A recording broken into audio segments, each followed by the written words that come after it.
The twin sons of Kareth 9 cast a golden hue over the vast alien marketplace. It was one of the few trading hubs where humans and aliens mixed freely. A noisy sea of smells, colors, and sounds. Captain Ryan Mercer, a human trader and ex-soldier, stood near a stall of exotic fruits trying to bargain with the local vendor. He had been to many planets, but Kareth's capital, Tirla, always amazed him.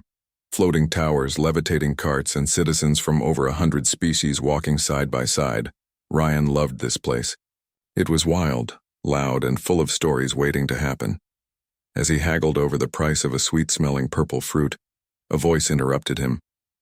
"You are arguing too much for one fruit, human," said a tall alien woman behind him. Ryan turned and blinked. She was a Tarin, tall, elegant, and covered with soft golden fur. Her long tail moved behind her like a living ribbon, the mark of her species' pride and grace.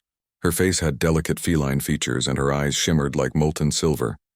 He smiled, trying not to stare. "Can you blame me? I come from a species famous for bad bargaining and worse decisions." She tilted her head, amused. "You must be Captain Mercer."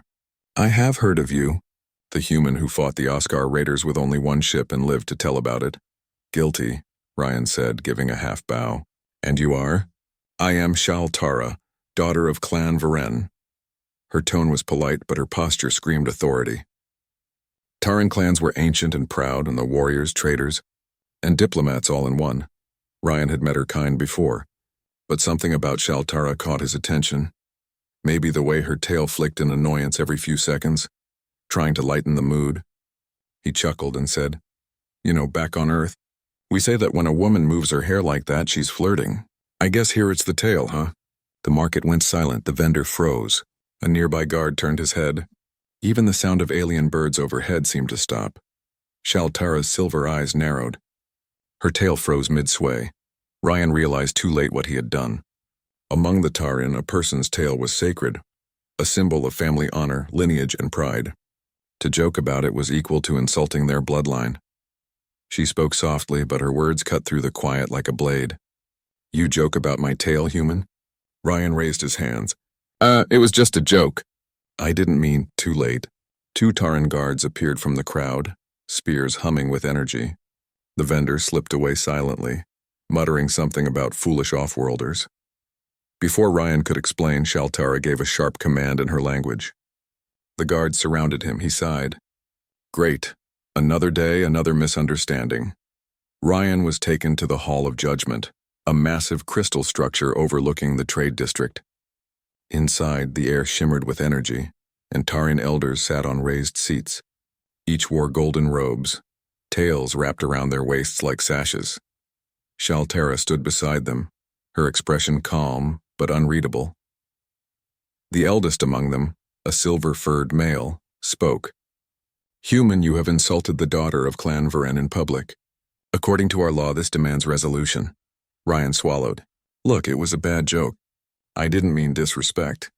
I'll apologize, publicly if needed." Shaltara spoke for the first time. "Apologies are words. Honor is action," the elder nodded. "Then the ancient choice stands. The human must either marry the insulted or forfeit his life to satisfy the clan's honor." Ryan's brain almost stopped. "Wait, what?" The elder's tail twitched. "Marriage or death. The law of insult." Ryan stared at them. "You're joking, right?" "This is because I made a bad comment about her tail." Shaltara crossed her arms. "You mocked what defines my people. My clan cannot ignore it. If I let it pass, I lose face among all Taran." He rubbed his forehead. "Well, I like my head where it is, but marriage seems extreme." The elder looked unimpressed. "The law is the law." Ryan turned to Shaltara. "Do you even want this?" "You barely know me." Her expression softened just a little. "No, human, but I am bound by my clan's honor, unless you find another way to restore it." That gave him a spark of hope. "Another way? Like what?" The elder spoke again. "By proving your worth. A trial. One that shows you are not a fool but a warrior worthy of our respect." Ryan sighed with relief. "Now that sounds more like me." Shaltara's eyes gleamed. "Be careful, human. The trial is not easy. It will test your courage, your heart, and your reason. Many have failed." He grinned. "I'm human. Failing hard things is kind of our specialty. Right before we win anyway." Later that night, Ryan was confined to a guest chamber within the Crystal Palace. From his window, he could see the city below, floating platforms, silver lights, and glowing rivers weaving between towers. He sat on the bed, thinking. He hadn't meant to insult anyone. He just wanted to make someone smile. But now his words had put him in a situation where his life, or freedom, depended on alien customs he barely understood. A soft knock came at the door. Shaltara entered, her tail coiled neatly behind her. Ryan stood. "You're not here to arrest me again, are you?" She didn't smile. "No, I came to warn you. The trial will be tomorrow at dawn. It is called the Path of Honor. You will face 3 challenges, strength, wisdom, and compassion," he frowned. "Sounds like a test designed by philosophers and sadists." Her lips twitched slightly. "Perhaps. But if you succeed, my clan will consider your offense forgiven." Ryan looked at her. "And if I fail?" She met his gaze. "Then I will be forced to demand your execution. Not because I want to, but because I must." For a moment, they stood in silence, 2 beings from different worlds, caught in a web of ancient honor and modern misunderstanding. Ryan finally said, "You know, this all started because I opened my mouth without thinking. Maybe I should try doing the opposite for once." Shaltara tilted her head. "Perhaps there is hope for you, human." She turned to leave, but paused at the door. "Sleep well. You will need all your strength tomorrow." As she left, Ryan looked out the window again. Somewhere beyond the twin moons, Earth shone faintly in the distance, small, blue, and stubborn, just like its people. He clenched his fists. "Trial or not, I'm not dying because of a joke. If they want proof of what humans are made of, they're going to get it." Outside, the city lights of Tirla shimmered like stars. The dawn of the trial, and Ryan's fate, was only hours away. The first light of dawn touched the crystal towers of Tirla, painting the city gold and silver. Captain Ryan Mercer stood in the courtyard of the Hall of Trials, facing a crowd of Taran nobles.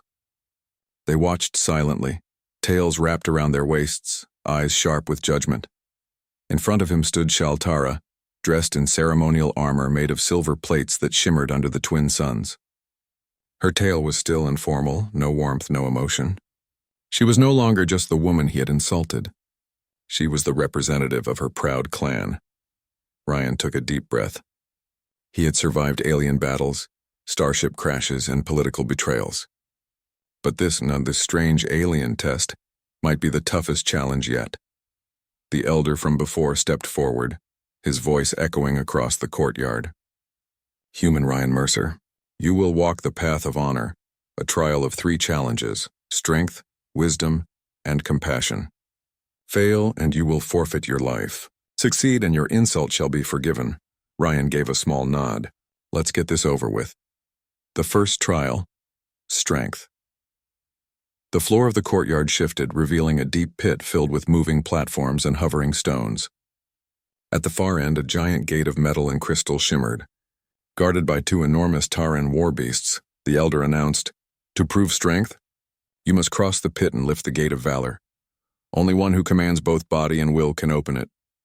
Ryan cracked his neck. "Simple enough," he muttered. He leaped onto the first platform, and it immediately began to slide. He jumped again, balancing as the next one tilted beneath him. His boots slipped, but he caught the edge. The watching crowd murmured. Some expected him to fall already, but Ryan grinned. "You've never seen a human climb before, have you?" He used every bit of his training, grabbing ledges, swinging by poles, and timing his jumps perfectly.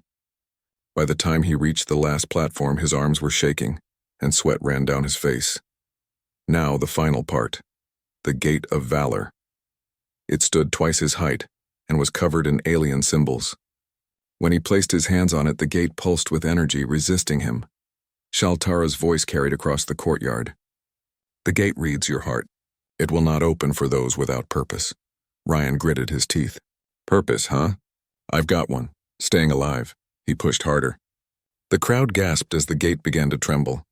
His muscles burned, but he thought of Earth, of every human who refused to give up, who kept going when the universe laughed at them. With a shout, he lifted the gate just enough to pass through. The gate glowed bright, then slowly opened on its own. The crowd erupted in surprise. Even the elders whispered among themselves. Ryan straightened, breathing hard but smiling. One down. What's next? The second trial. Wisdom Ryan entered a circular chamber filled with floating symbols and puzzles projected in the air. The elder explained, "To prove wisdom, you must find the truth hidden among lies. Choose wrongly and the chamber will seal forever." Shaltara stood by the entrance, watching closely. Holographic symbols floated around Ryan, each representing a possible answer to a riddle that appeared in glowing letters. "I am taken from the mouth of worlds, shaped by flame and time. I build and destroy, protect and wound. What am I?" Ryan frowned. The Taran symbols shimmered. One represented stone, another metal, and one water. He spoke aloud, thinking. Taken from the mouth of worlds, a volcano. Flame and time, forged. Build and destroy, protect and wound. He grinned. "It's metal." He touched the metal symbol. Instantly, the room pulsed blue and the riddle changed. "I move without legs, whisper without a mouth, and shape mountains in time. What am I?" This time he hesitated. He turned to Shaltara. "No hints?" She raised an eyebrow. "You insulted my tale, human. You can solve your own riddle." He smiled faintly. "Fair." After a moment of thought, he said, "Wind." The room glowed again, brighter. The final riddle appeared. What is stronger than iron, faster than light, and the only thing that unites all life? Ryan stared at it for a long moment. His first thought was energy, then hope. But that didn't feel right. He thought of all he'd seen, humans and aliens. Enemies and allies, the fear and courage that bound them together. He whispered, "It's trust." He reached out and touched the symbol that meant trust. The room exploded in golden light. The puzzles vanished and the elder's voice echoed again. "You have answered truly, human. Few of our kind have ever solved all three." Shaltara's expression softened slightly, but she said nothing. Ryan looked at her and smiled. "Guess I'm not just a fool with a bad sense of humor." The third trial, compassion.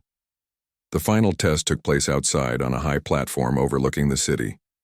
A storm was forming above, lightning flashing across the twin suns. The elder spoke solemnly. "The last trial is of compassion. One life stands against another. You must decide whom to save." 2 Taran were brought forward, a wounded guard who had once insulted Shaltara's clan, and a young child from a rival tribe trapped beneath fallen debris. The elder said, "You may save only one. The other will perish when the storm falls." Ryan's jaw tightened. "That's not a test. That's cruelty." "It is truth," the elder replied. "Compassion reveals the heart." Ryan looked at both, the guard bleeding and weak, the child crying quietly. Shaltara's face was unreadable. Without hesitation, Ryan moved toward the debris. "No one dies today." He began lifting the fallen stones with raw strength. The wind howled, lightning struck nearby, and Taran shouted for him to stop. But he ignored them all. He freed the child first, placing them in Shaltara's arms. Then he ran back and carried the wounded guard over his shoulder, gasping as rain poured down. When he reached safety, the crowd was silent. The elder stepped forward. "You defied the rule." Ryan dropped the guard gently and said, "Maybe, but sometimes the rule's wrong. On Earth, we don't measure compassion by who we save, but by how hard we try to save everyone." Shaltara stared at him, her silver eyes wide. For the first time she smiled, a real one. After the trial that evening, Ryan stood again before the council. The elders spoke quietly among themselves. Finally, the eldest one stood. "Ryan Mercer of Earth, you have completed the path of honor. You showed strength, wisdom, and compassion beyond our expectation. Your insult is forgiven." The crowd bowed their heads, even the guards. Shaltara stepped forward, her tail gently swaying. "You have earned more than forgiveness, human. You have earned respect." Ryan smiled tiredly. "Glad to hear it. I was worried about losing my head and literally," she chuckled softly. "You still could. My clan insists on tradition." He raised an eyebrow. "Don't tell me—" "Yes," she said with a calm tone but a hint of playfulness. "They still demand a wedding. But this time it would be by choice." Ryan blinked, then laughed. "You're serious?" She nodded. "You have proven yourself worthy. It is an honorable union." He looked at her for a long moment. "You know, I started all this with a bad joke. Guess I'd better make sure the ending's a good one." Shaltara smiled. "Then let the next story begin, Captain Mercer. One not of insult, but of understanding." As the twin suns set over Tirla, Humans and Taran watched together, no longer divided by misunderstanding, but joined by courage and respect.